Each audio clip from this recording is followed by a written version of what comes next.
Pessoal, bom dia, boa tarde ou boa noite. Eu não sei que horário vocês vão assistir esse vídeo, né? Hoje nós vamos falar sobre fermentação. A gente chama de fermentação depois que o mosto pronto entrou no fermentador e recebeu o oxigênio, e lá ocorre então o processo da levedura, onde ela vai transformar vários elementos e produzir a nossa tão querida cerveja. A primeira coisa que eu quero comentar é sobre o oxigênio, ou ar filtrado, né? ou oxigênio hospitalar. A quantidade que nós podemos ou devemos dosar é de 6 a 9 miligramas por litro, ok? Então é uma proporção muito pequena, mas extremamente importante para que ocorra uma boa fermentação. Se for ar, tem que ser filtrado em filtros 0,2 micras, né? ar atmosférico. Se for oxigênio, tem que ser oxigênio hospitalar. Muito cuidado para não também dosar em excesso, né? Então nós falamos agora um pouco sobre o ar. Agora sobre a própria levedura. O processo clássico se diz o seguinte: dosar de 0,7 a 1 litro de levedura para cada 100 litros de mosto, ou de 20 a 30 milhões de células por ml. Esse é o sistema clássico. Usar de 4 a 6 vezes essa levedura, tirando de uma produção que fermentou e colocando numa nova que ainda não fermentou, o mosto ainda não fermentou, né? Esse é o método clássico das grandes cervejarias. Agora existem também outros métodos que dão uma alterada nesse processo. Dizem que no caso de alta devo dosar de 0,2 até 0,5 litros para 100 litros de mosto. Então eu doso menos levedura, 0,2 até 0,5 litros de levedura para 100 litros de mosto. No caso de levedura de baixa, eu doso de 0,5 até 1 litro para 100 litros. Por que essa diferença? Porque a levedura de baixa, ela se propaga muito mais rapidamente do que a de baixa. Não só pela temperatura de fermentação, que é mais alta no caso da ale, né?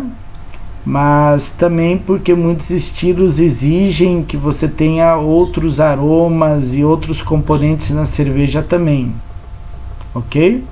Então, resumindo, falamos do oxigênio ou do ar, falamos agora da dosagem de levedura, onde na literatura mais atual científica, né? Disse que podemos chegar a dosar 2 litros de levedura para 100 litros de mosto, né? Então, se você tiver com pressa de uma fermentação mais rápida, não deve se mexer na temperatura ou dosar-se oxigênio no meio do processo. Isso aí vai te dar uma consequência não tão boa. Não, de jeito nenhum você deve fazer isso. Mas você pode aumentar a quantidade de células de levedura. Com isso você consegue fazer o quê?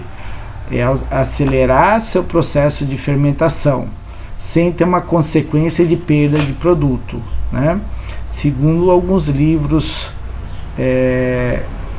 novos que estão circulando pelo nosso meio cervejeiro.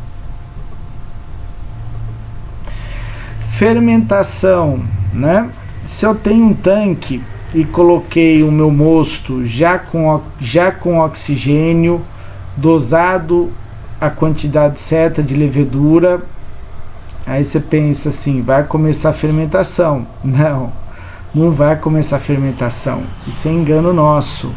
Vai acontecer primeiro, já que eu injetei oxigênio ou ar, vai começar o que? O processo da utilização do açúcar pelo processo aeróbico, aonde ocorre a formação de 38 ATPs, que é energia, muita energia, água e CO2, e consequentemente uma grande quantidade de biomassa.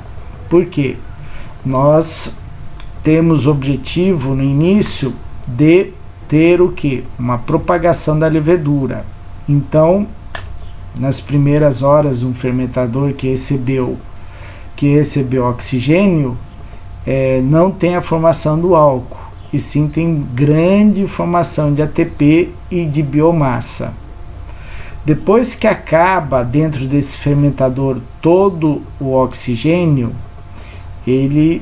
a levedura pensa, eu preciso sobreviver, como é que eu faço? Ela lembra, vamos dizer assim, ela lembra que tem um dispositivo, que é a fermentação, onde ela vai gastar muito mais glicose, muito mais combustível, vai produzir pouco ATP, pouca biomassa, poucas células filhas, e vai produzir o álcool e também vai produzir o gás carbônico. Então, resumindo, o que eu quis dizer aqui? Que quando a gente coloca no tanque com oxigênio, ou mesmo com o próprio manuseio do mosto com a levedura, tem um processo onde não tem produção de álcool, tem uma produção grande de ATPs, energia. Quando acabar esse oxigênio, aí vai produzir álcool, ok? Todo o processo de fermentação básico é isso aí, ok? Beleza? Então vamos lá. A fermentação, o que ela é basicamente, quimicamente, vamos dizer? Você pega uma molécula de glicose, né, 6 carbonos. Essa molécula, ela é quebrada, isso tudo dentro da levedura, em 2 moléculas com 3 carbonos. Em seguida, vai ocorrer a liberação de um gás carbônico de cada molécula de 3 carbonos. Então, eu tenho a formação do que? Até aqui, da molécula de glicose de 2 moléculas de 3 carbonos. Depois vai ocorrer de cada dessas células liberar um gás carbônico. Então, vão ficar 2 carbonos. Consequentemente, esses 2 carbônicos é o álcool etílico que se forma. Então vocês podem ver que através de uma molécula de 6 carbonos, que é a glicose, você vai produzir 2 moléculas de álcool, 2 de CO2, gás carbônico, e para que isso ocorra, a célula de glicose precisa receber 2 moléculas de ATP de energia. Nessa operação ela produz 4 ATPs de energia, e como ela pegou emprestado 2, então ela só produz 2 ATPs, ok? Aí você fala, pô, ela produz 2 ATPs de energia, produz 2 moléculas de gás carbônico e produz 2 moléculas de álcool. É tudo 2, né? Assim fica fácil de memorização. Já no caso aeróbico, que é aquele período que tem oxigênio e não produz álcool, ele começa na glicólise na parte do hialoplasma da célula de levedura. O processo do ciclo de Krebs, que é legal vocês darem uma olhada detalhada, ocorre dentro do mitocôndria, como também o processo aeróbico ocorre também dentro do mitocôndria. O que acontece? ocorre uma grande produção de ATPs, 38 ATPs, e não ocorre a formação de álcool, né? Beleza? O que é importante também falar é a forma de armazenamento da célula, da levedura é muito importante. Se você vai reutilizar de imediato, quase, você tira do tanque que está sob pressão, geralmente, caseiro não. Nessa saída, você despressuriza, sai do tanque pressurizada, a levedura é bombeada ou por gravidade vai para um outro tanque sem pressão. Com isso já ocorre uma grande perda de gás carbônico. Antes de dosar, o ideal, né, no mosto novo, é você injetar oxigênio na massa, na biomassa de levedura, e injetar de novo na cerveja. Um dos principais objetivos desse oxigênio não é só fazer com que ela comece a trabalhar, mas sim para expulsar o gás carbônico, porque ele é um veneno, na verdade, para levedura. Tudo em excesso faz mal, né? E se você quiser armazenar por mais tempo, você deve deixar numa temperatura mais baixa, né? Em torno de 4 graus, 3 graus. No caso anterior, que você já vai usar rápido, você pode deixar 6 a 7 graus positivos, nesse caso mais baixo, né? A temperatura mais baixa. Antes de você guarda nessa temperatura mais baixa. Quando você for utilizar, você tira, injeta o oxigênio também, e em seguida você dosa no fabrico. Agora, se você vai ficar mais tempo com essa levedura armazenada, o ideal é você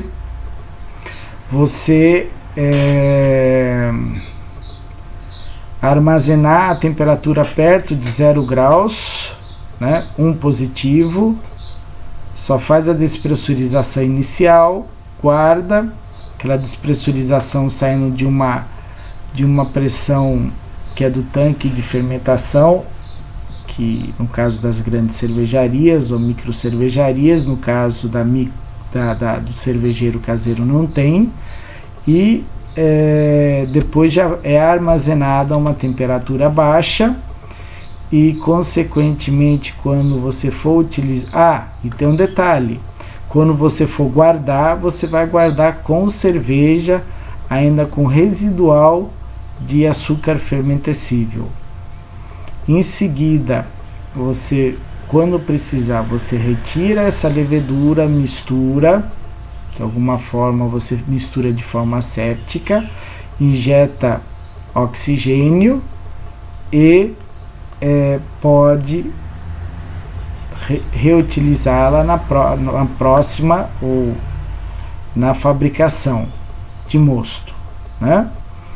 Então você tem resumindo, você tem três formas de utilização da levedura. Uma é quando você usa rápido, você tira e volta ela, né? Mas você não pode ter gás carbônico impregnado dentro da célula de levedura. A segunda, quando você não vai usar de imediato, então você vai armazenar numa temperatura mais baixa, mas também na hora de dosar você tem que injetar oxigênio para tirar todo o gás carbônico que pode estar dentro da célula. E a última, quando você vai usar só daqui a um mês, por exemplo. Então você tira, despressuriza a levedura, você vai armazenar numa temperatura perto de 1 positivo, vai colocar mosto diluído ou vai colocar cerveja com residual ainda de açúcar fermentescível, e em seguida, quando você for usar, você vai misturar, de alguma forma asséptica e injetar oxigênio dentro dessa mistura de cerveja verde com fermentescíveis mais a levedura na fabricação. Isso é um ponto que a gente vê que realmente o pessoal não tem muito cuidado. Depois fica o que? Refazendo levedura pura para poder utilizar. E isso tudo leva a um custo muito elevado de produção, né? E sempre a primeira fermentação com uma levedura nova traz subprodutos que a gente não quer na cerveja. Então nem sempre, geralmente quando a gente usa pela primeira vez uma levedura, ela não vai estar com aroma e com o gosto ideal. Ela vai ter um desvio, onde na segunda reutilizada isso já vai se normalizando, ok? Maturação, né? Um fator muito importante que muita gente não está assim, muito preocupado com isso, né? Agora é importante você fazer a maturação para fixação do gás carbônico em certos peptídeos ou proteínas menores, né? Onde ela fica presa, e quando você vai consumir o chopp em forma de cerveja, você vai tomando no copo, o que vai acontecer? Até o último gole, essa cerveja teoricamente não vai estar choca. Outra coisa importante é lógico, a decantação da levedura para ela ficar com uma aparência mais bonita. E o mais importante é que chega um ponto onde a levedura começa a soltar certos componentes nitrogenados que vão dar um corpo extremamente agradável para a tua cerveja. Então se você pega uma cerveja que maturou 5, 6 dias, depois toma, depois de 12 dias de maturação, você toma de novo, depois de, sei lá, 18 dias, toma de novo, você vai ver que cada vez a cerveja vai estar mais agradável. Lógico, se ela foi feita de forma extremamente limpa, asséptica, né? Agora, o último ponto que eu gostaria de falar, de não esquecer, quem conseguir fazer a retirada do fundo do fermentador de forma muito lenta, para não sair mais cerveja do que levedura, extrair a levedura do fundo para não ocorrer a autólise. O que é autólise? É uma enzima da própria levedura, vai começar a quebrar vamos dizer, romper certas membranas da levedura, né, por falta de alimento, e esse material interno da célula vai para a cerveja. E isso realmente a gente não gostaria que ocorresse. Primeiro sintoma, se tiver acontecendo isso, o pH eleva e a cor escurece da cerveja, ok? Com isso eu quero terminar. Não, tenho mais um ponto que eu gostaria de dizer. Na maturação, a convecção ela inverte, né? O que acontece? Ela ocorre, a parte fria fica em cima, enquanto que na fermentação a parte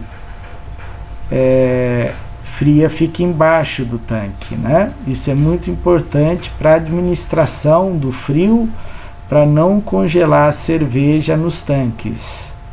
Isso ocorre muito, né? De congelar a parte do tanque na maturação, onde você está trabalhando em temperatura de -1, 0 graus, principalmente -1, em cervejas com pouco teor de álcool. O que acontece? Como o frio na maturação, a parte mais fria fica em cima, então a parte de cima congela, e consequentemente, se for uma proporção grande que congela, o que vai acontecer? Vai desconfigurar a tua cerveja em todos os quesitos. Você vai ter uma cerveja diferente. De repente você vai ter que enquadrar num outro estilo de cerveja. Então cuidado com frio e com gelo, ok?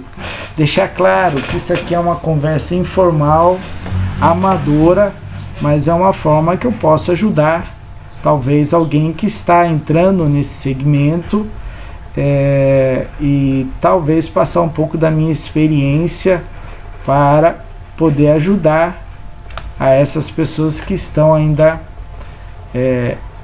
estão mais animadas do que eu em produzir cerveja, e eu posso então ceder a minha experiência.